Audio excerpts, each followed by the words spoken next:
Pumasok sina Kate at ang asawang si John sa ospital dahil manganganak na siya. Isinakay siya sa wheelchair, habang naiwan si John para mag-sign in. Agad na nagdugo si Kate. Nagising siya sa isang operating room, kasama ang mga medical staff, pero wala pa ang asawa niya. Kakaiba at nakakatakot ang sitwasyon para sa kanya nang sabihin ng nurse na patay ang kanyang sanggol. Hindi makapaniwala si Kate. Pumasok si John at nagsimulang i-video ang panganganak na tila walang mali. Inabot ng nurse ang sanggol. Napasigaw si Kate at bigla siyang nagising sa kanyang kama. Tumayo siya at nagpunta sa banyo, sabay tingin sa peklat sa kanyang tiyan. Uminom siya ng gamot. Kinabukasan, nagpa-therapy si Kate, kung saan sinabi ni Dr. Browning na normal lang ang bangungot dahil sa trauma ng stillbirth. Nag-iisip si Kate kung tungkol ba iyon doon o sa katotohanang mag-aampon siya ng bata sa lalong madaling panahon. Pakiramdam niya ay di pa siya handa. Sinabi ni Kate sa therapist na binalak niyang uminom, at sagot ni Browning, ang mahalaga ay hindi siya bumili sa huli. Ukol sa pag-aampon, sabi ng therapist na siya ang dapat magpasya kung itutuloy niya ito. Susunduin ni Kate ang bingi niyang anak na si Max mula sa eskwela. Pauwi na sila, pero nang umandar siya mula sa stoplight nang naabala, muntik na siyang magkaroon ng aksidente. Maya-maya, makikitang nagpipiano si Kate at lumilikha ng musika. Naiirita siya sa ingay na naririnig niya, kaya lumabas siya at nakitang ibinabato ni Max ang basketball sa pader. Sinigawan niya ito, nagsorry ang bata. Dumating si John kasama ang anak nilang si Daniel at ang tatlo ay naglaro gamit ang basketball. Noong gabing iyon, pinapatulog ni Kate si Max, nang hilingin nitong basahan siya ng kwento. Ang kwento ay tungkol sa batang namatay. Tinanong siya ni Max kung magkakaroon siya ng bagong kapatid. Bago matulog si Kate, uminom siya ng isa pang tableta. Tumabi siya sa kama kay John at pinag-usapan nila ang pag-aampon. Nakapagpasya na siya, itutuloy nila ito. Pagkaraan ngilang sandali, makikitang nagmamaneho sila sa ampunan.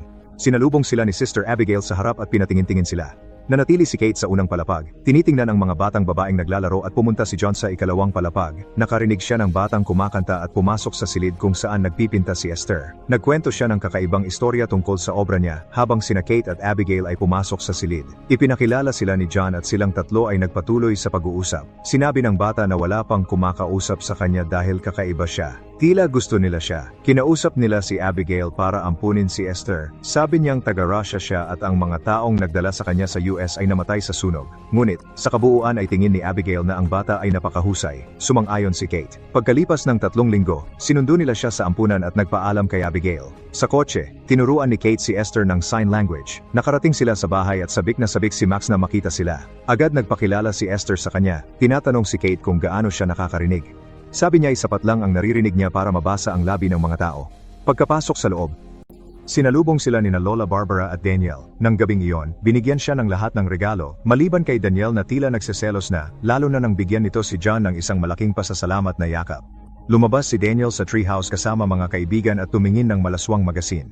Naglaro sina Esther at Max sa niebe habang nag-uusap sina Barbara at Kate. Planong magturo muli kapag maayos na si Esther. Mukhang dismayado si Barbara kay Kate. May bagyo ng gabing iyon habang naghahanda si Kate. Nagising si Esther at pumunta kay Max. Nagtatalik sina John at Kate, nang may kumatok sa pinto at ang dalawang bata pala iyon na gustong matulog sa kama nila. Gusto ni Esther na tumabi kay John. Kinabukasan, handa na ang lahat na umalis ng bahay para pumasok. Nang bumaba si Esther sa hagdan na nakasuot ng magarang damit, kaya nagtawanan ng ibang bata. Siniguro ni Kate kung gusto ba talaga ni Esther na isuot iyon sa paaralan at sinabi ng bata na walang masama sa pagiging iba. Hinayaan siya ni Kate na isuot ang damit. Maya-maya, sinalubong siya sa klase ng kanyang guro, nang asarin siya ng isa sa mga bata. Noong araw na iyon, naglaro sina Max at Esther sa nagyelong lawa nang tumakbo si Kate at sumigaw. Naglalaro si Daniel at nakabaril ng isang ibon. Lumapit sina Esther at Max. Nalungkot siya pero binigyan siya ni Esther ng bato para tapusin ang paghihirap. Ayaw niya itong gawin, kaya si Esther na ang gumawa. Kinalaunan, nagpunta si Esther para maligo. Pumasok si Kate sa kwarto niya para magligpit ng damit, pero may nakitang lumang Biblia sa drawer. Hindi niya narinig na nakatingin si Esther mula sa banyo habang binabasa ito at nakakita ng litrato ng lalaki sa loob. Sa school, inaasar si Daniel ng mga kaibigan niya dahil kay Esther, kaya itinulak niya ang mga libro nito. Nang pulutin niya ito, nakita ng kaklase niya ang Biblia at habang nag-aagawan, nahulog ito sa sahig. Pinulot ito ni Esther, pero hinablot ng bata ang choker niya at tinawag siyang aso. Sumigaw si Esther. Pagkatapos, tinuruan siya ni Kate na magpiano. Tinanong niya ito tungkol sa nangyari sa school, pero ayaw niya itong pag-usapan. Binigyan siya ni Kate ng scrapbook at tinanong siya ni Esther tungkol sa nawalang sanggol. Ikinuwento ang nangyari habang ipinapakita ang mga rosas kung saan isinabog ang abo nito. Pagkatapos maghapunan, akalang tulog na mga bata, nagtalik sina Kate at John. Biglang sumulpot si Esther. Kinaumagahan, kinausap siya ni Kate tungkol doon. Tila hindi natinag si Esther habang nagpipinta, sinabing alam niya ito at gumamit pa ng F-word. Nag-usap sina Kate at John kalaunan at sa tingin niya ay dapat siyang dalhin sa therapist. Para kay John, OA ang dalhin ang bata sa therapy dahil lang sa isang mura. Dinala ni John ang mga bata sa parke at habang nasa duyan, isang kapitbahay ang lumapit para makipag-flirt sa kanya. Samantala, dumating din ang bully ni Esther sa playground. Ang atensyon ni Esther ay nahati sa kanya at sa pakikipag-usap ni John sa kapitbahay. Takot talaga ang bully kay Esther at binabantayan siya habang naglalaro sa kastilyo. Pababa na siya sa slide nang bigla siyang itinulak ni Esther, kaya nabali ang binti nito. Nakita siya ni Max. Sa hapunan ng gabing iyon, kinausap ni John si Esther tungkol doon. Kinumpirma ni Max na nadulas ang bata. Bago kumain, nagdasal sina Esther at Max. Mas marunong siyang mag-sign language kaysa kay Matt. Kaysa kay Daniel, kinakalaban niya ito at nilalait nang sumingit ang mga magulang. Tumakbo siyang galit at nagmumura. Nilagyan ni John ng kandado ang treehouse bilang parusa.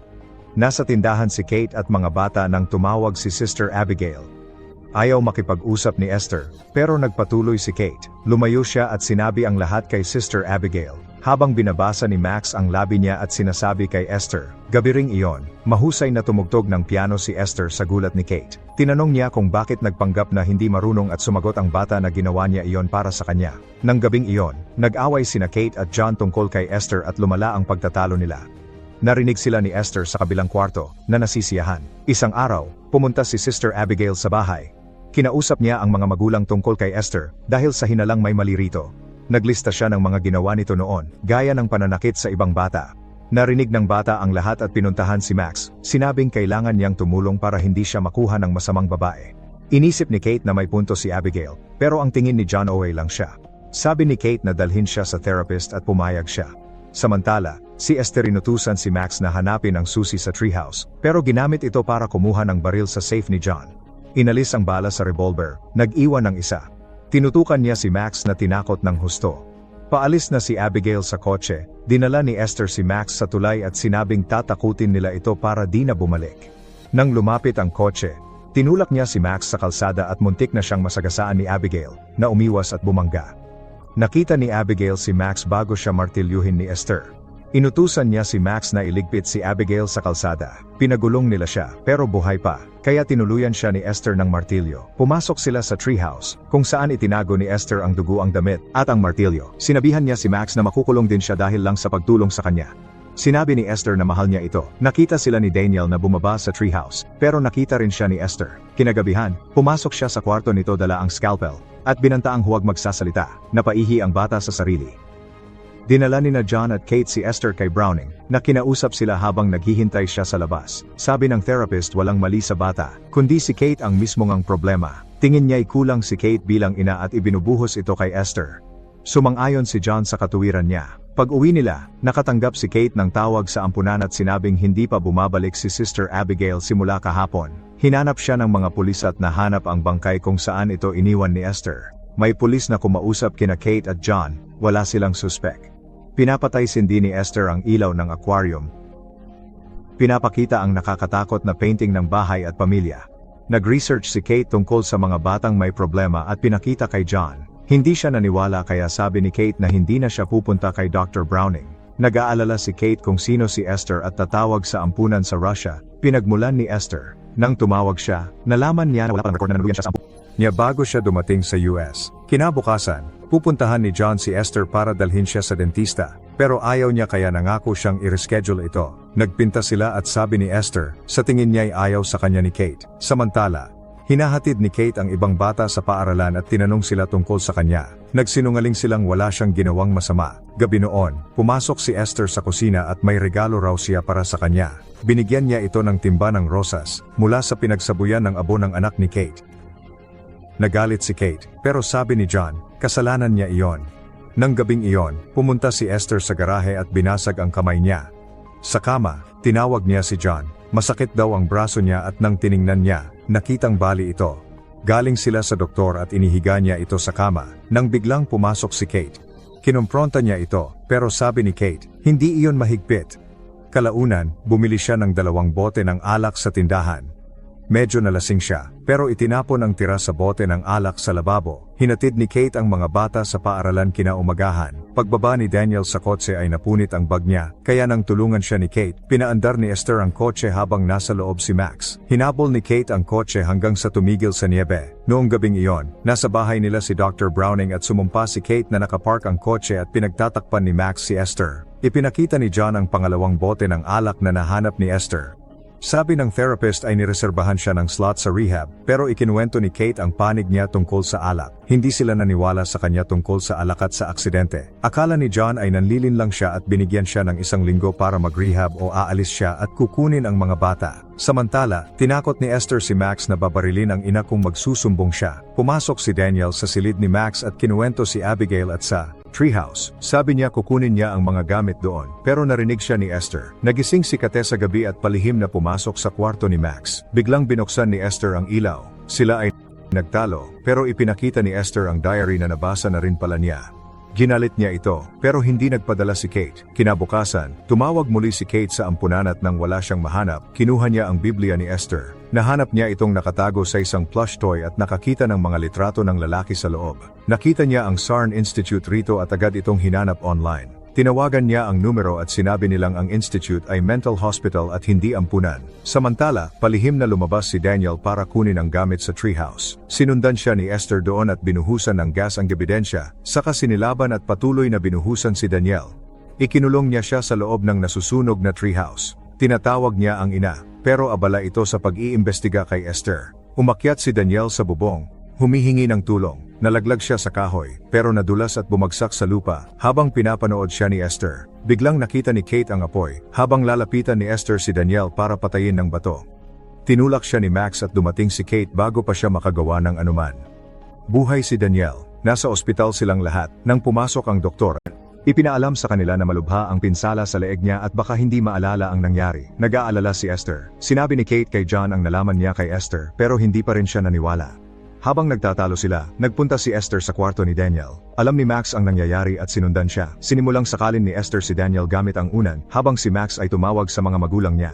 Tumunog ang alarm sa kwarto ni Daniel at nirevive siya ng mga doktor. Hinarap ni Kate si Esther at sinampal siya. Hinawakan siya ng mga orderly at tinurukan. May nakaligtaan siyang mahalagang tawag. Maya-maya, nagising si Kate at agad nagtanong tungkol kay Daniel. Nakiusap siya kay John na ilayo si Esther kay Max habang nasa ospital siya. Noong gabing iyon, tinanggal ni Max ang hearing aid at kinumutan siya ng tatay niya.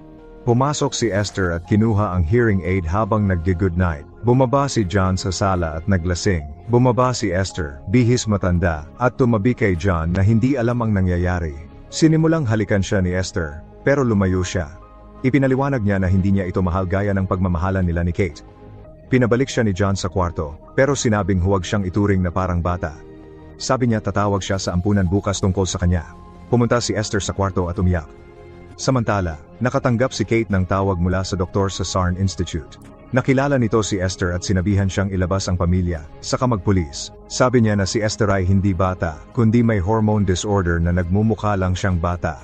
Ang totoo ay isa siyang matanda. Si Esther ang isa sa pinakamarahas na pasyente sa ospital at nang lumaban sa gapos, nagkapeklat siya sa kamay at leeg. Sabi ng doktor, nakapatay na siya ng 7. Nagmamadali si Kate pauwi. Lito kung paano niya sila naloko. Sa bahay, ginulo ni Esther ang kwarto at tinanggal ang makeup na pantago na hindi siya bata.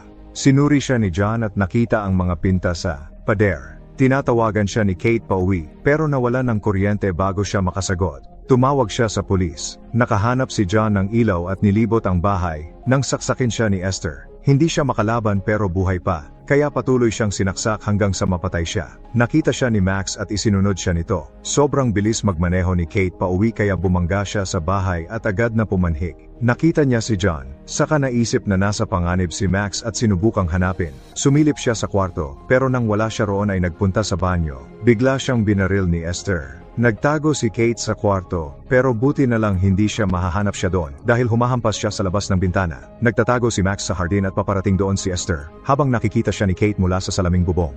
Muling binaril siya ni Esther, tsaka nahanap si Max at binaril din siya. Nakatakas si Max nang basagin ni Kate ang salaming bubong, bumagsak sa ibabaw ni Esther. Maya-maya, ginising ni Max si Kate. Kinuha niya ang baril at binuhat siya, iniwan si Esther. Lumabas siya patungong gubat. Dumating ang pulis at pumasok sa bahay, pero wala si Esther. Bigla siyang humahabol kina Kate at Max na may kutsilyo. Nahulog silang dalawa sa nagyayelong lawa at nagpambuno, habang walang tigil sa paghabol si Esther kay Kate. Pinulot ni Max ang baril at bumaril, nabasag ang yelo. Pareho silang nahulog at nagpambuno hanggang mapatumba ni Kate si Esther. Habang gumagapang palabas, sinunggaban siya ni Esther. Nagmamakaawang huwag siyang hayaang mamatay, pero sinipa siya ni Kate pabalik sa lawa. Siguraduhing mag-subscribe at i-on ang notifications para mapanood ang iba pang mga video na tulad nito. Salamat sa panonood.